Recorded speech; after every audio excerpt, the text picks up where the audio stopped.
Assalamualaikum warahmatullahi wabarakatuh. Perkenalkan, saya Nida Median dengan NIM 200101010006. Pada kesempatan kali ini, saya akan memaparkan materi terkait dengan cybercrime untuk mata kuliah Etika Profesi Sistem Informasi dengan dosen pengampu Ibu Tika Febri Mulyati, MKOM. Baik, langsung saja isi materi dari cybercrime ini terbagi 4 poin penting, yaitu yang pertama pengertian cybercrime. Poin ini akan dijelaskan secara singkat tentang apa itu cybercrime. Kemudian yang kedua terkait dengan jenis-jenis dari cybercrime, ya, berdasarkan dari jenis aktivitasnya, motif kegiatan, dan sasaran kejahatan. Yang ketiga yaitu terkait dengan upaya pencegahan, yaitu hal-hal yang perlu dilakukan untuk mencegah terjadinya cybercrime. Dan yang terakhir yaitu mengenai upaya penanggulangan berupa hal-hal yang perlu dilakukan untuk menanggulangi terjadinya cybercrime. Pada poin yang pertama, mengenai pengertian dari cybercrime untuk mata kuliah Etika Profesi Sistem Informasi.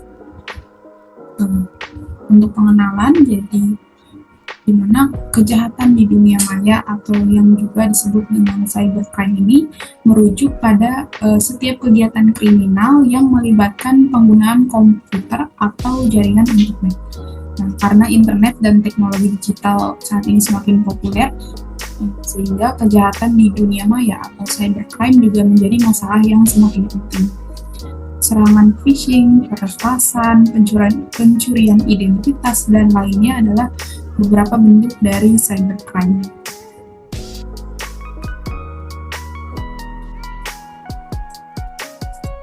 Cybercrime merupakan ancaman yang semakin meningkat di seluruh dunia karena semakin banyak yang menggunakan teknologi digital dalam kehidupan sehari-hari. Badan Cyber dan Sandi Negara atau BSSN didirikan untuk menjaga keamanan cyber di Indonesia. Hal ini dikatakan dengan Gina Zarge tahun 2020. Untuk poin yang kedua yaitu terkait dengan jenis-jenis cybercrime untuk etika profesi sistem informasi. Jenis-jenis cybercrime ini terbagi menjadi 3, yaitu yang pertama berdasarkan target, yang kedua berdasarkan metode, yang ketiga berdasarkan jenis target. Untuk poin yang pertama itu berdasarkan target, itu terbagi menjadi 3, yaitu cybercrime yang ditujukan pada individu atau orang, seperti untuk pencurian identitas, penipuan online, dan pelecehan online. Yang kedua itu cybercrime yang ditujukan pada properti atau aset, seperti pada pencurian data, peretasan sistem komputer, dan penyebaran malware. Yang ketiga yaitu cybercrime yang ditujukan pada masyarakat atau organisasi besar, seperti serangan DDoS terhadap situs web atau infrastruktur penting. Selanjutnya itu berdasarkan metode, cybercrime ini juga terbagi menjadi 3. Yang pertama, cybercrime yang meliputi penipuan dan pemalsuan, seperti phishing dan phishing, yaitu penipuan melalui panggilan suara.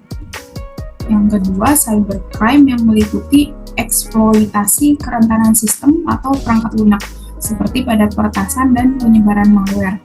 Kemudian yang ketiga yaitu yang cybercrime yang meliputi penyalahgunaan data atau informasi pribadi, seperti pencurian identitas dan penyebaran konten ilegal.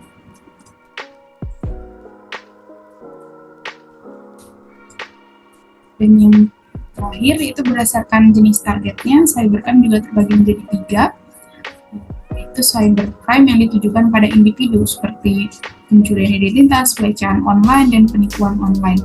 Kemudian cybercrime yang juga ditujukan pada perusahaan atau bisnis, seperti pencurian data bisnis, kejahatan keuangan, dan pencurian kekayaan intelektual. Dan yang ketiga yaitu cybercrime yang ditujukan pada entitas pemerintah atau infrastruktur kritis seperti serangan DDoS pada situs web pemerintah atau perusahaan sistem kritis. Selanjutnya, bentuk-bentuk dari kejahatan cyber ini bisa berbagai macam dan semakin berkembang. Contohnya yang pertama malware. Malware ini yang salah satunya seperti termasuk untuk virus, worm, trojan, ransomware, spyware yang bertujuan untuk merusak sistem komputer. Kemudian yang kedua ada phishing, itu berupa pengiriman email atau pesan palsu yang berpura-pura berasal dari sumber resmi untuk meminta informasi pribadi seperti nomor kartu kredit, kata sandi, dan informasi keuangan. Kemudian ada juga pencurian identitas, yaitu penggunaan informasi pribadi seseorang seperti nama, tanggal lahir, atau nomor KTP untuk melakukan aktivitas ilegal atau mendapatkan keuntungan. Ada pula penipuan online, itu berupa jenis penipuan yang terjadi melalui internet, seperti misalnya investasi bodong dan menjual barang palsu, atau penipuan world track. Ada pula serangan DDoS atau Distributed Denial of Service yang melumpuhkan situs web atau layanan dengan mengirimkan banyak lalu lintas internet, membuatnya kemudian tidak dapat diakses oleh pengguna yang sah.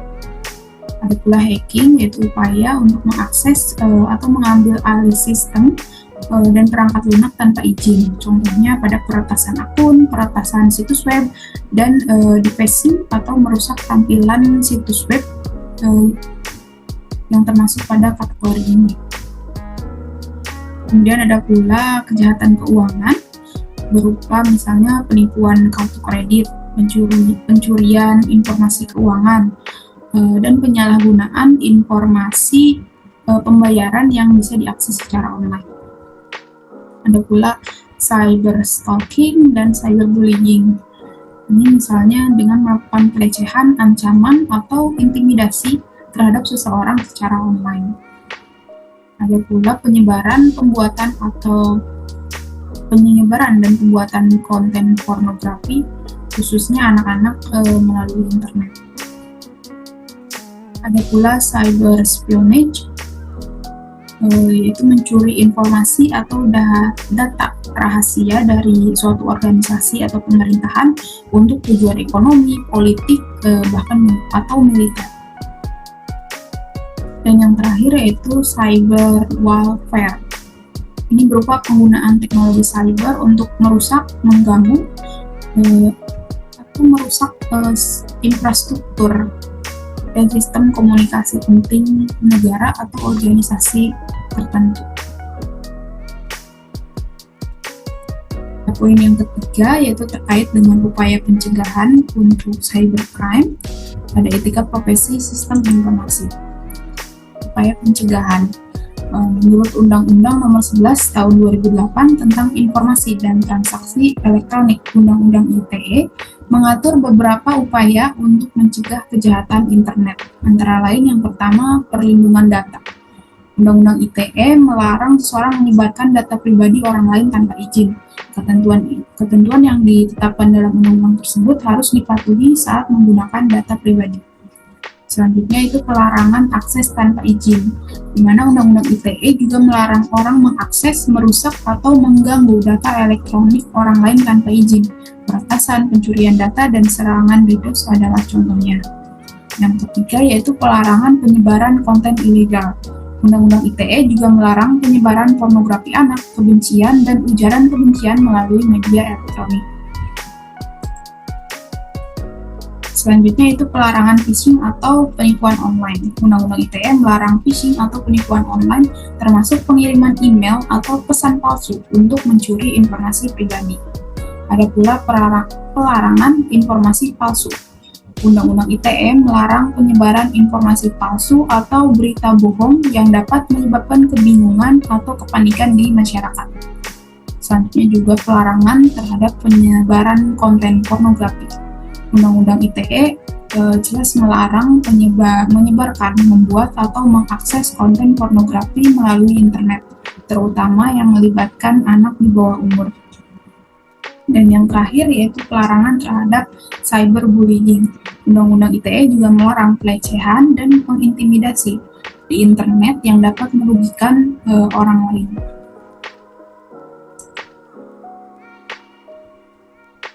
Selanjutnya terkait sanksi, upaya dari Undang-Undang ITE untuk menghentikan cybercrime juga termasuk tindakan hukum terhadap mereka yang melanggar. Jika seseorang terbukti melanggar undang-undang, mereka dapat dijerat dengan denda dan atau pidana sesuai dengan tingkat kejahatan yang dilakukan. Selain itu, upaya pencegahan juga melibatkan untuk meningkatkan kesadaran masyarakat tentang keamanan cyber dan pentingnya melindungi informasi pribadi secara online. Meningkatkan kesadaran akan ancaman cybercrime juga dapat membantu masyarakat untuk mengidentifikasi ancaman dan mengambil tindakan pencegahan yang tepat untuk melindungi diri mereka sendiri dan lingkungan digital.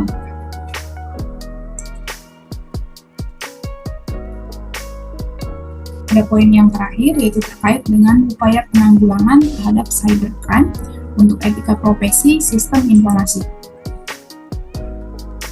Undang-Undang Nomor 11 Tahun 2008 tentang Informasi dan Transaksi Elektronik Undang-Undang ITE, penanggulangan cybercrime di Indonesia mencakup berbagai upaya untuk menindaklanjuti pelaku dan melindungi korban.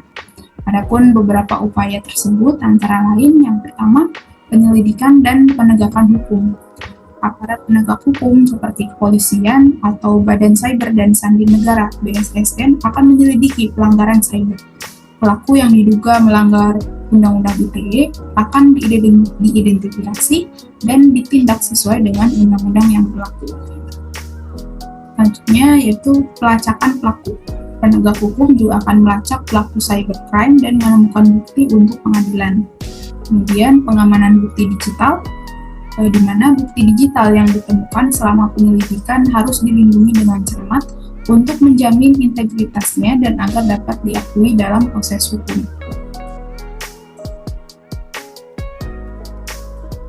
Yang keempat, terkait penuntutan pelaku, di mana pelaku akan diadili sesuai dengan undang-undang yang berlaku dan dikenai sanksi pidana atau administratif yang sesuai jika terdapat cukup bukti untuk menunjukkan keterlibatannya dalam tindakan cybercrime. Kemudian penghapusan konten ilegal. Pihak berwenang juga dapat mengambil tindakan untuk menghapus konten yang melanggar Undang-Undang ITE dari internet atau membatasi akses ke konten tersebut.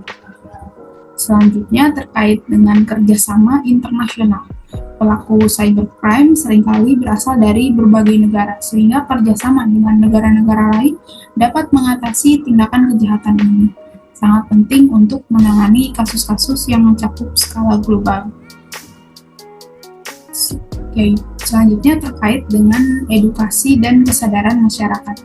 Selain penindakan, upaya penanggulangan juga mencakup dengan mendidik masyarakat itu sendiri terkait bahaya cybercrime dan bagaimana cara melindungi diri terhadap cybercrime tersebut. Dan yang terakhir dengan pembentukan tim khusus, di mana untuk menangani tantangan yang berkaitan dengan kejahatan di dunia maya, pemerintah dapat membentuk tim khusus yang terdiri dari ahli keamanan cyber, pakar hukum, dan tenaga penegak hukum.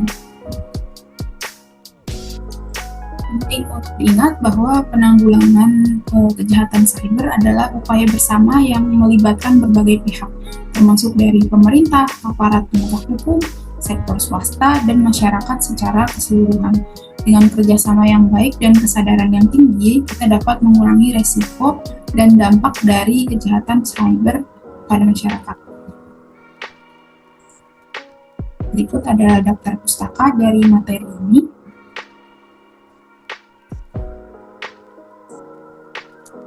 Baik, cukup sekian penjelasan dari materi pada kesempatan kali ini. Kurang lebihnya saya mohon maaf. Wassalamualaikum warahmatullahi wabarakatuh.